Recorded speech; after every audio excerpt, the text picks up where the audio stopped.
Mi nombre es Mónica Ferrari, voy a presentar la ponencia sobre arquitectura ferroviaria en Argentina, identificación de tipologías a partir de documentación de archivo. Este trabajo fue realizado con la colaboración de una alumna, Oriana Martinelli. Bueno, voy a hablar voy a hacer una breve introducción. Comentarles que, bueno, como en todos los países del mundo, a fines del siglo XIX, el ferrocarril en Argentina fue el principal agente de cambio del territorio. Se instaló una infraestructura que produjo un gran impacto geográfico, urbano, territorial, político, económico y social, y surgió una gran variedad de tipologías arquitectónicas destinadas a permitir el normal desenvolvimiento del transporte ferroviario. Estas tipologías fueron no solamente arquitectónicas, sino también de infraestructura y actuaron como un sistema para poder desarrollar justamente este medio de transporte. Esta ponencia avanza sobre una investigación que se publicó en el año 2011 en la revista Apuntes, en el número 24, sobre el sistema ferroviario en el noroeste argentino. Lo que vengo a presentar ahora es una documentación de un archivo ferroviario en el norte de Argentina, en Salta, se encontró esta documentación, y consiste en una serie de planillas en ferroprusiato, o sea, era el modo de fotocopiar la documentación del siglo XIX y del siglo XX, que aproximadamente pensamos que puede ser de la década de 1940 por las estaciones que nombran, que ya estaban una de las últimas estaciones que se construyeron en el noroeste.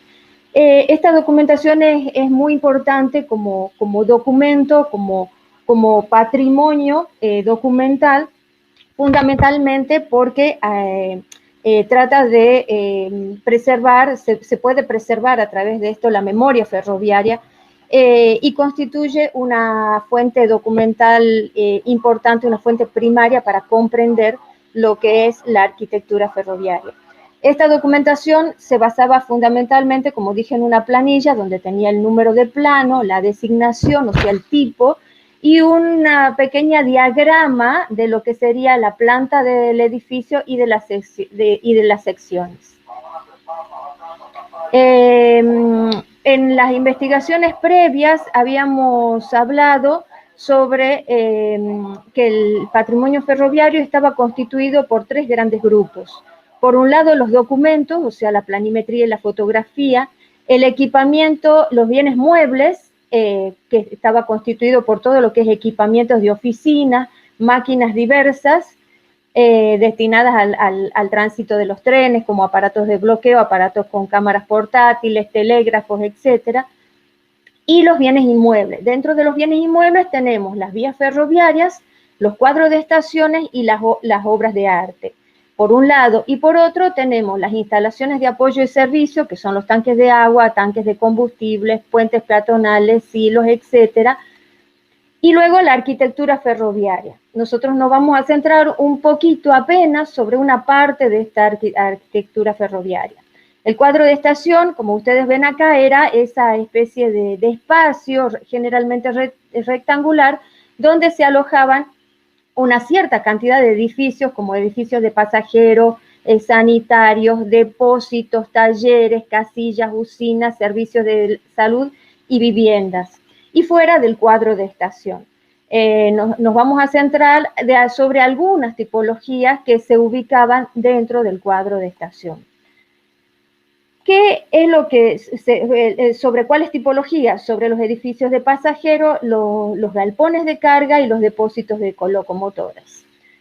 Como ustedes pueden ver acá, esta es una de las planillas de los edificios de pasajeros donde se van mostrando fundamentalmente las distintas categorías de segunda a cuarta clase. Los edificios de pasajeros eran aquellos donde la gente esperaba el tren, llegaba y subía al tren, donde se compraban los billetes, pero también fue el lugar donde vivía el jefe de estación. En las estaciones de segunda a cuarta, el lugar donde vivía el jefe era en algunas habitaciones, o sea, se disponían un par o dos o tres habitaciones en la planta baja o una vivienda completa en la planta alta. Esto puede ver, este es un plano de la estación Bolivian en Salta, que se corresponde con esa tipología de edificios de tercera clase. Ahora voy a ir mostrando, este es otro ejemplo de edificio de pasajeros. Aquí puede verse en la planta alta la habitación para el jefe de estaciones, esto es en la línea de Salta-Chiles. Y otra tipología también específica para una estación, la estación Santa María en Córdoba. Este es otro ejemplo, estación Rodríguez del Busto en Córdoba. Y bueno, ahora otra tipología, los galpones de encomiendas eran aquellos galpones donde se almacenaba la mercadería más pequeña. Se pueden ver varias tipologías, algunas de nave única, otras tipologías que tienen oficinas, por ejemplo, y otras donde aparece el depósito de carga y el galpón de encomiendas dentro del mismo depósito. Esto es un ejemplo en Benjamín Paz, en Tucumán, y esto es en Tres Cruces, en el norte de Argentina, en Jujuy. Otra tipología son los galpones de carga, que se podía almacenar en embalajes cerrados o a granel, y ahí se mencionan 6 tipos que van variando de acuerdo a la tipología, al tipo de envolvente de adobes, mampostería de adobes, de ladrillo o un envolvente de madera. Este es un ejemplo de galpón de cargas totalmente en madera en la estación Volcán en Jujuy. Todo esto son ejemplos del norte de Argentina. Y por otro lado, había otra tipología que presenta 18 variantes y que yo la he clasificado desde sus aspectos formales o funcionales. Entre los formales se pueden distinguir la forma que tenía el galpón, si era en 2 plantas o tipo abierto, y entre los funcionales específicamente qué tipo de almacenaje debía incluir. Para comestibles, por ejemplo, para combustibles o para material rodante. En este último, por ejemplo, galpones para coches o para el tren presidencial. Bueno, aquí están un poco los galpones para cereales, mostrar las planillas, las distintas tipologías. Y bueno, este es un ejemplo del depósito de aceites en Cruz del Eje. Otros depósitos en Tucumán, en Córdoba y en Jujuy. Este es en la quebrada de Humahuaca, justamente en Humahuaca, en Jujuy. Y este es un ejemplo de un galpón de azúcar. Fíjense la longitud, llegaron a tener hasta 100 metros. Esto es en Tucumán. Y esta es una vista del interior donde se puede ver todo el piso de madera. Otra de las tipologías son los depósitos de locomotora, que los hubo desde una planta semicircular y una planta rectangular. En la de semicircular no siempre se cumplió esto de 23 a 25 locomotoras en el noroeste, sí en el resto del país, pero en el noroeste había de menos cantidad, ¿no? Y en las rectangulares podían ser de 2 naves, de 3 o de 4 naves, como se muestra en esta última foto. Bueno, este es un ejemplo de la estación, del depósito de la estación de embarcación. Acá tienen para 9 locomotoras y este para 8 locomotoras en la estación Herrera en la provincia de Santiago del Estero. Otros ejemplos en la provincia de Jujuy y en la provincia de Salta. Bueno, como notas de cierre, he ido muy rápido porque sé que tengo que cumplir el tiempo.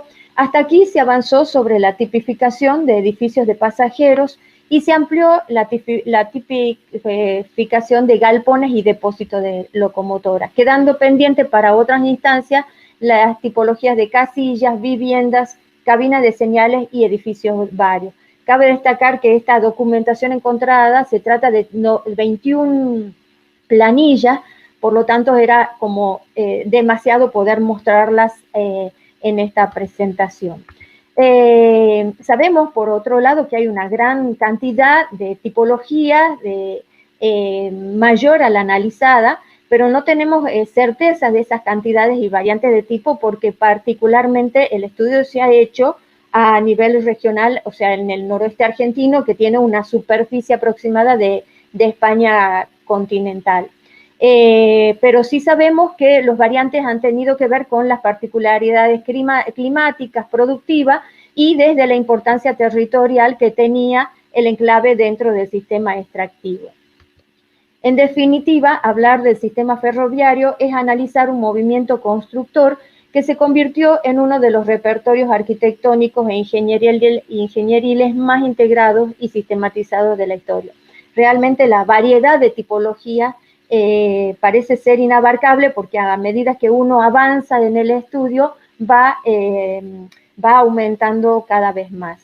Bueno, eso es todo. Muchas gracias por su atención.